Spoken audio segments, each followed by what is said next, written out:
नमस्ते साथीहरु, तपाईहरुलाई स्वागत छ मनराज गौतम युट्युब च्यानलमा। आज म तपाईहरुलाई कसरी भर्चुअल मेसिनबाट कुनै पनि ओएसहरु राख्ने भनेर सिकाउन गइरहेको छु। यसको लागि तपाईले सुरुमा भर्चुअल मेसिन डाउनलोड गर्नुपर्छ VMware। यसको लागि मैले लिंक डिस्क्रिप्सन बक्समा दिएको छु। त्यहाँ गएर तपाईले डाउनलोड गर्न सक्नुहुन्छ। डाउनलोड गरिसकेपछि त्यसलाई डबल क्लिक गरेर ओपन गर्नुस्। ओपन गरिसकेपछि त्यो एउटा डायलग बक्स खुल्छ। यसो टाइम लाग्छ, यसो कुर्नुहोस्। यसबाट तपाईले सिधै कुनै पनि ओएसहरु डाइरेक्टली आफ्नो विन्डोजमा इन्स्टल गर्न सक्नुहुन्छ। जस्तै तपाईले अहिले मैले अहिले विन्डोज 10 चलाएको छु, त्यही पनि मैले अहिले यसमा खाली लिनक्स इन्स्टल गर्न सक्छु। यस्तो प्लेटफर्म प्रोवाइड गर्छ यो भर्चुअल मेसिन वर्कस्टेसन प्रो। यो हेर्नुस्, इन्स्टल हुन सुरुमा यो ओपन हुँदा यस्तो डायलग बक्स देखाउँछ अनि इन्स्टल गर्न धेरै टाइम लाग्दैन। म तपाईलाई फटाफट देखाइहाल्छु। हेर्नुस्, यो VMware भनेको नि भर्चुअल बक्स जस्तै हो, तर यो भर्चुअल बक्स भन्दा एकदम राम्रो हो। यसको फिचर्सहरु पनि भर्चुअल बक्स भन्दा बढी छन् र यसको परफर्मेन्स, स्पिड, एफिसिएन्सी जम्मै भर्चुअल बक्स भन्दा राम्रो छ। र यो भर्चुअल बक्स भन्दा लेटेस्ट पनि हो। हेर्नुस्,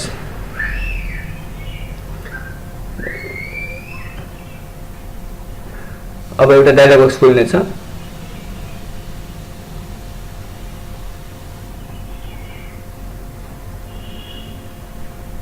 हेर्नुस्, प्रिपेयरिङ टु इन्स्टल भनिरहेछ। अब हेर्नुस्, welcome to VMware workstation pro, next गर्नुस्। अनि हेर्नु, I accept the terms in licence agreement गरेर नेक्स्ट गर्नुस्। अनि इनेन्स्ड कीबोर्ड ड्राइभरलाई तपाईले गर्न नि सक्नुहुन्छ इन्स्टल, तर इन्स्टल गर्दा रिबुट रिक्वायर्ड हुन्छ। तपाईले यसलाई इन्स्टल गर्नु राम्रो हुन्छ। यो इन्स्टल गरेपछि तपाईले VMware भित्र कीबोर्ड टाइपिङ गर्दा ड्राइभर नट फाउन्ड भन्दैन।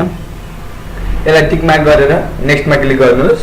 नेक्स्टमा क्लिक गरिसकेपछि हेर्नुहोस्, चेक फर प्रोडक्ट अपडेट्स अनि join VMware customer experience improvement प्रोग्राममा टिक लगाएर नेक्स्ट गरेर इन्स्टल गरिदिनुहोस्। इन्स्टल हेर्नुहोस्, एकैछिनमा हुन्छ, धेरै टाइम लाग्दैन। हेर्नुहोस्, यसमा अब यो जम्मै ड्राइभरहरु पनि इन्स्टल हुन्छ, त्यही भएर 5 to 10 मिनेट्स लाग्न सक्छ।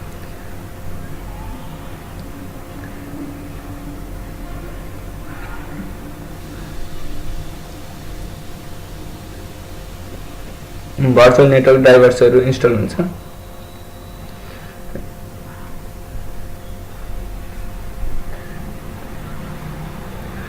यसलाई तपाईले लाइसेन्स हालेर एक्टिभेट गर्नुपर्ने हुनेछ र त्यो लाइसेन्स र यसको सिरियल की कसरी पत्ता लगाउने भनेर मैले पुरानो भिडियो बनाइसकेको छु, त्यो हेर्न सक्नुहुन्छ तपाईले। अनि यसमा फिनिश गर्नुहोस्, अथवा लाइसेन्स छ भने लाइसेन्स गरे नि हुन्छ। अनि रिस्टार्ट योर सिस्टम भने यो तपाईले अब रिस्टार्ट गर्दा हुन्छ, नगर्ने हैन। फेरि यो VMware ले राम्रोसँग काम गर्दैन। मैले चाहिँ गरेन अहिले, मैले तपाईलाई यहाँ अहिले कसरी काम गर्छ भनेर देखाउन छ, त्यही भएर। हेर्नुहोस्, VMware यो डेस्कटपमा आइकन देखाउँछ, त्यसलाई डबल क्लिक गरेर ओपन गर्नुहोस्। डबल क्लिक गरेर ओपन गरेपछि लाइसेन्स माग्छ। लाइसेन्स छ भने हाल्नुहोस्, छैन भने आई वान्ट टु ट्राई गर्नुहोस्। र लाइसेन्स हाल्न मन छ भने तपाईले मेरो युट्युब भिडियो छ, त्यसमा गएर हेर्न सक्नुहुन्छ कसरी फाइन्ड गर्ने यसको लाइसेन्स। अनि हेर्नुहोस्, यसमा के छ, create a new machine, virtual machine, open a virtual machine, connect to a remote server. यसमा हेर्नुहोस् यत्रो फिचरहरु छ। तपाईले अब नयाँ भर्चुअल मेसिन क्रिएट गर्नुपर्ने हुन्छ, टाइपिकली गर्नुहोस्। अनि फेरि हेर्नुहोस्, तपाईको डिस्क कहाँ छ, .iso फाइल सिडी हाल्न छ कि, अब इन्स्टल गर्न छ कि, इन्स्टल डाउनलोड गर्न छ कि। हेर्नुहोस्, यहाँ तपाईले अब आफ्नो कहाँ छ त्यसलाई सिलेक्ट गर्न सक्नुहुन्छ। यसले यसबाट तपाईले जुनसुकै ओएस पनि यसमा इन्स्टल गरेर कस्तो काम गर्छ, के गर्छ भनेर जम्मै चेक गर्न सक्नुहुन्छ। हेर्नुहोस्, मेरो चाहिँ यहाँ CES भित्र छ, काली लिनक्स 2018 AMD 64। अनि नेक्स्ट गर्नुहोस्। कुन डिटेक्ट अपडेटिङ सिस्टम भन्ने यसले केही फरक पार्दैन। नेक्स्टमा क्लिक गर्नुहोस्। नेक्स्टमा क्लिक गरिसकेपछि हेर्नुहोस् कुन अपडेटिङ सिस्टम हो, त्यसले पत्ता लगाएन, त्यही भएर हामीले गर्नुपर्छ। यसलाई लिनक्स हो, र लिनक्सको अब त्यो काली लिनक्स भनेर छैन भने सिधै उबुन्टु हान्दै हुन्छ, उबुन्टु 64 बिट अथवा जुन हो त्यही हान्दै हुन्छ। अनि नेक्स्टमा क्लिक गर्नुहोस्। नेक्स्टमा क्लिक गरिसकेपछि यसले म्याक्सिमम डिस्क साइज भने हामीले यसलाई कति डिस्क साइज, कति जीबी प्रोवाइड गर्नुपर्छ भन्ने चाहिँ हामीले यसको रिकमेन्डेसन हेरेर हुन्छ। तपाईले कुन इन्स्टल गर्न कुन ओएस इन्स्टल गर्दै हुनुहुन्छ त्यसको रिकमेन्डेड कति हो म्याक्सिमम डिस्क साइज, त्यही अनुसारले तपाईले अलिकति बढी हाल्दिन सक्नुहुन्छ। तपाईले यहाँ चाहिँ हेर्नुस् अटोमेटिकली जम्मै सेटिङहरु अटोमेटिक प्रोभाइड भयो। तपाईले यहाँ चाहिँ कस्टमाइज हार्डवेयर गर्न सक्नुहुन्छ। कस्टमाइज हार्डवेयर गरेपछि हेर्नुस् धेरै अप्सनहरु छ, मेमोरी, प्रोसेसर। तपाईले यसमध्ये जुनसुकै पनि गर्न सक्नुहुन्छ। हेर्नुस् प्रोसेसर कति दिने, number of core per processor कति दिने भन्ने हुन्छ। यसमा तपाईले अब तपाईको ल्यापटपको कति छ त्यही अनुसारले दिनुस्, किनकि धेरै दिनुभयो भने नि ल्यापटप ह्याङ हुन्छ, थोरै दिनुभयो भने भर्चुअल मेसिन भित्रको ओएस ह्याङ हुन्छ। त्यही भएर तपाईको ल्यापटपमा नि सफिसिएन्ट हुन पर्छ। अनि यस्तै हिसाबले तपाईले यूएसबी कन्ट्रोलरहरु, साउन्ड कार्ड कस्तो दिने अप्सनहरु जम्मै छ। यहाँ चाहिँ आफुलाई चाहिएको सेटिङहरु मिलाउन सक्नुहुन्छ। हेर्नुस् रिकमेन्डेड भने सन्दा यति दिए पुग्छ। फिनिश फिनिशमा क्लिक गरिसकेपछि हेर्नुस् हाम्रो भर्चुअल मेसिन क्रिएट भयो।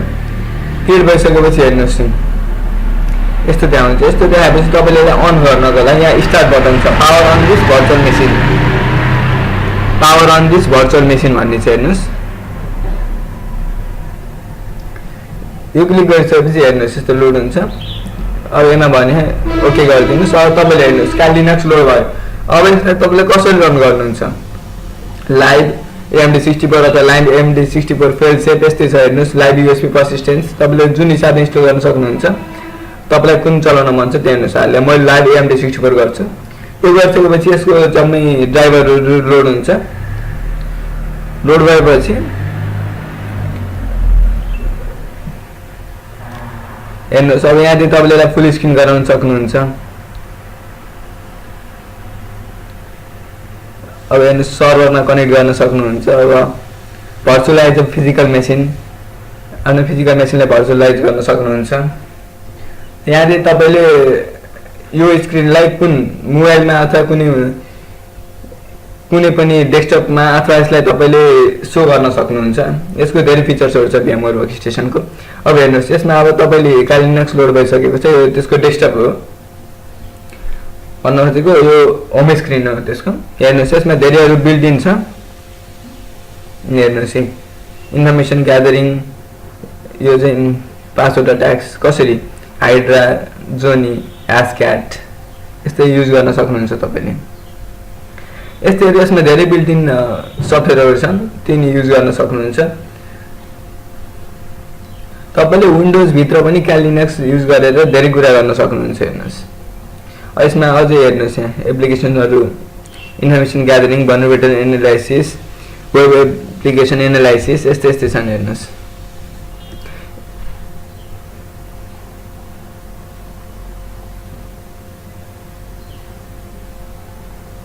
यहाँ चाहिँ तपाईले अब VMware टुल्सहरु नि इन्स्टल गर्न सक्नुभयो। कनेक्ट टु सर्भर गर्दा सर्भर नेम, युजर नेम, पासवर्डहरु हाल्नु पर्ने छ जुन अर्को डिभाइसमा छ हाल्नु पर्छ।